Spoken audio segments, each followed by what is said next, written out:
Сууц өмчлөгчдийн холбооны төлбөрөө цаг хугацаанд төлдөггүй иргэний төлбөрт нь алданг тооцох, цаашлаад Монгол банкны зээлийн мэдээллийн жагсаалтад оруулдаг байх зохицуултыг хуулийн төсөлд тусгажээ. Ингэснээр иргэд өөрсдөө хэрэгэлсэн суугийн төлбөрөө цаг тухайд нь төлөх, мөн суугийн үйл ажиллагаа сайжрах боломж бүрднэ гэж үзэж байна. Тодорхойлбол сууц өмчлөгчдийн холбооны төлбөрөө 3-аас дээш сар төлөөгүй хэтрүүлсэн тохиолдолд хоног тутамд 0.5%-аар алданг тооцох, 6 сараас дээш хугацаагаар төлбөрөө төлөөгүй тохиолдолд мэдээллийг Монгол банкны зээлийн мэдээллийн санд бүртгүүлж, банк санхүүгийн байгууллагаас зээл авах боломжийг нь хязгаарлах зохицуулалтыг тусгаж өгчээ. Тэгээ сөөхийнхаа мөнгийг төлөх ёстой шүү дээ. Тий орчноо цэвэр байлгаа тэгсэнгүй ингэсгүй хог шороотой байна л гэдэг. Тэгээ чин гэр орныхаа засвар зөвлөлтөлгээ манай байр барилгууд чи ямар үлээ сөөхөөл дутдаг шүү дээ. Сар сард нь төлөөд бол гайгүй юм шиг байлаа шүү дээ.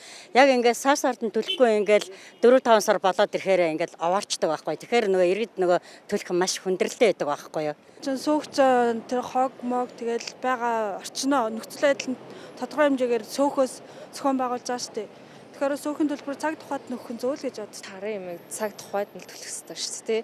Тэр чинь сөөгч нөгөө нэг иргэдийн нөгөө сар болгон төлсөн мөнгөөр үйл ажиллагаа явуулдаг болохоор тэрийгэ төлөөгөө нөхцөл нөгөө хоримтлал үүсээд бүр ихцэн нөхцөл нөгөө цаашдаа бүр үйл ажиллагаа явуулах тийм боломжгүй болно гэж бодож байна. Тийм болохоор тэрийг олзон үйлчлэгдэж байна. Орон сууцны болон орон сууцны бус зориулалттай байшингийн дундын өмчлөлийн эд хөрөнгийн менежментийн тухай хуулийн төсөлд тус залтыг оруулжээ. Мөн сууц өмчлөгчдийн холбоодыг хариуцлагажуулах зорилгоор оршин суугчдаас сар бүр авч байгаа сөөхийн төлбөрийг юунд зарцуулсан талаарх зардлын тайлангаа 3 сар тутамд тайлагнаж байхаар хуулийн төсөлд зааж өгчээ.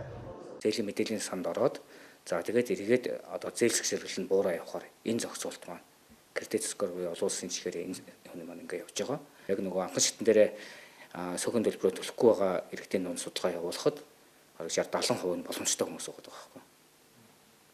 Тийм учраас энэ бол зайлшгүй санхүүгийн сектор гэдэг орох хэрэгтэй гэж харж байгаа. Мөн барилгын компани дур зоргоороо сөөх байгуулж эхний 3 жилд оршин суугчдаас сууц өмчлөгчдийн холбооны төлбөр цуглуулж алга болдог байдлыг зогсоох зорилгоор иргэдийн байгуулсан сөөхтөө гэрээ хийж менежментийн үйлчилгээ үзүүлдэг байхыг тус хуулийн төсөлд оруулж өгсөн байна.